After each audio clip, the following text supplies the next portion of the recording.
गुजरात की वडोदरा में करोड़ों रुपए के विकास कार्य किए जा रहे हैं और दावा किया जा रहा है कि ये जो विकास कार्य हैं वो नागरिकों की सुविधा के लिए हैं। लेकिन विकास कार्यों को करने के बाद जब उसकी समीक्षा नहीं होती है तो किस तरह की स्थिति पैदा होती है और नागरिकों को किस तरह की असुविधा होती है, ये वडोदरा में जगह जगह देखने मिल ही जाता है।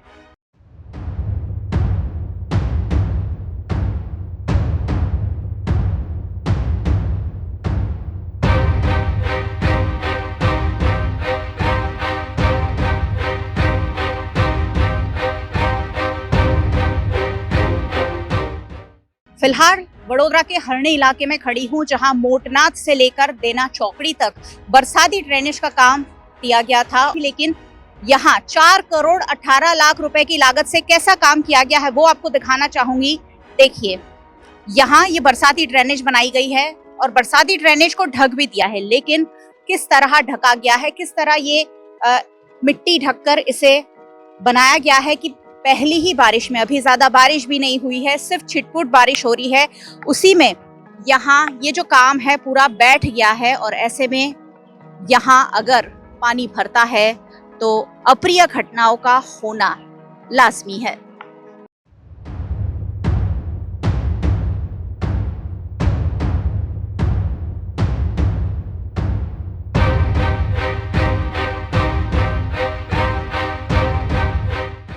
सौरभ कंस्ट्रक्शन को ये काम दिया गया था कि बरसाती ड्रेनेज बनाई जाए और 4 करोड़ 18 लाख रुपए की लागत से ये ड्रेनेज बनाई गई है। लेकिन देखिए, इसका पुराण ही सही तरीके से नहीं हुआ है। ऐसे में आने वाले मॉनसून में ये कैसे काम करेगी, ये बहुत बड़ा सवाल या निशान है। अभी से ही ये बैठ चुका है, जो मिट्टी है वो ठीक तरह से नहीं भरी गई है, ये साफ साफ दिखाई पड़ रहा है। और अभी तो बारिश ज्यादा हुई भी नहीं है, सिर्फ छिटपुट बारिश हो रही है। और इसी बीच अगर इस तरीके की स्थिति और इस तरीके की तस्वीरें वडोदरा शहर में देखने मिलती है तो ये आने वाले दिनों में वडोदरा शहर के नागरिकों की जान पर बड़ा खतरा साबित हो सकती है।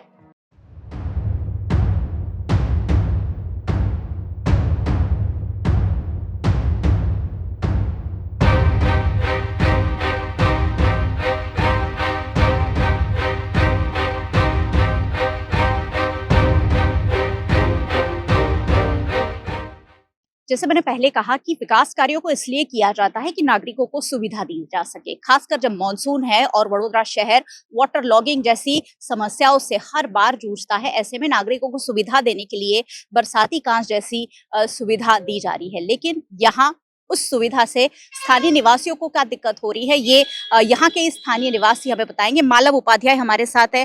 किस तरीके की परेशानियों का सामना आप लोग कर रहे हैं? परेशानी बोले तो हम लोग यहाँ पे 2 साल से यहाँ पे रह रहे हैं। बिल्डिंग का काम करीबन 5 साल पहले से चालू हुआ है। अभी आप समझ सकते हो, यहाँ पे रेरा का लाइसेंस दिया हुआ है, ये टीपी में है, फिर भी यहाँ पे जो पहले जो भी सुविधा मिलनी चाहिए वो तो दी नहीं है। आज हमारा रास्ता कितनी दफा टूट गया। लास्ट टाइम यहाँ पे जो बाढ़ आई थी उसमें हमारा रास्ता बह गया था, उस वक्त भी किया था। अभी इस बार पानी में आप देख सकते हो कि यहाँ पे पूरा अभी रास्ता जो है वापस बिगड़ गया था। हमने 2 दिन बहुत मेहनत से, हमने कितनी बार वहाँ पे बोला कॉर्पोरेशन में, वो लोगों ने रास्ता नहीं बनाया। हमने खुद यहाँ पे रास्ता पैसे निकाल के पूरी सोसाइटी ने यहाँ से निकाला। अभी यहाँ पे आप देख रहे हो पीछे, तो ये जगह जो है यहाँ पे कांच का बना दिया है।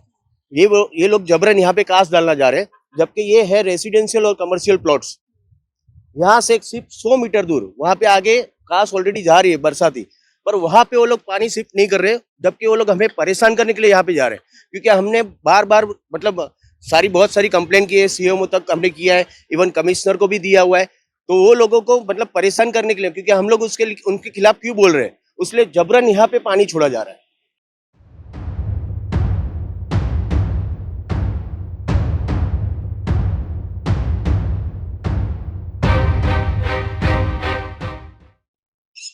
यहाँ के एक और स्थानीय निवासी मनीष पाटीदार हमारे साथ है और उनकी समस्या क्या है वो भी जान लेते हैं। क्योंकि जब हम करोड़ों रुपए का टैक्स वडोदरा की जनता से लेते हैं और उन्हें सुविधा नहीं देते हैं तो लोग किस कदर परेशान होते हैं वो बताएंगे।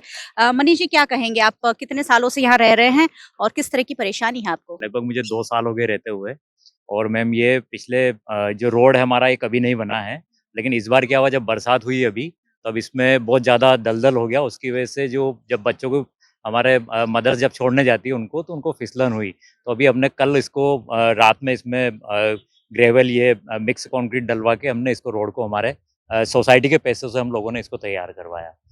वडोदरा शहर में कई जगह ऐसी है जहां सड़कों की जरूरत नहीं है। वो वीएनएम पर आप लगातार देखते हैं जंगल के बीच मंगल है और चमचमाती सड़कें जंगलों में तैयार कर दी गई है, जबकि यहाँ पिछले कई सालों से लोग रह रहे हैं। उन्हें बुनियादी सुविधा, सड़क जैसी बुनियादी सुविधा अगर नहीं मिलती है तो टैक्स के पैसे आखिर जाते कहाँ हैं, कहाँ खर्च होते हैं और किसकी जेब में चले जाते हैं, ये बहुत बड़े सवाल है जिसके जवाब वडोदरा महानगर पालिका को ढूंढने होंगे। चुनावी साल है और 6 महीने में फिर एक बार वोट के लिए जब घर घर जाना पड़ेगा तो इस तरीके की समस्याएं अगर सामने आई तो वोट लेना भी मुश्किल हो जाएगा। बिल्डरों को फायदा पहुंचाने के लिए वडोदरा महानगर पालिका के पदाधिकारी और स्थानीय जनप्रतिनिधि जिस तरह की मिलीभगत कर रहे हैं वो आने वाले दिनों में उनके लिए ही मुश्किल भरी साबित हो सकती है। सहयोगी भरत राजपूत के साथ मयूरिका, वीएनएम टीवी के लिए।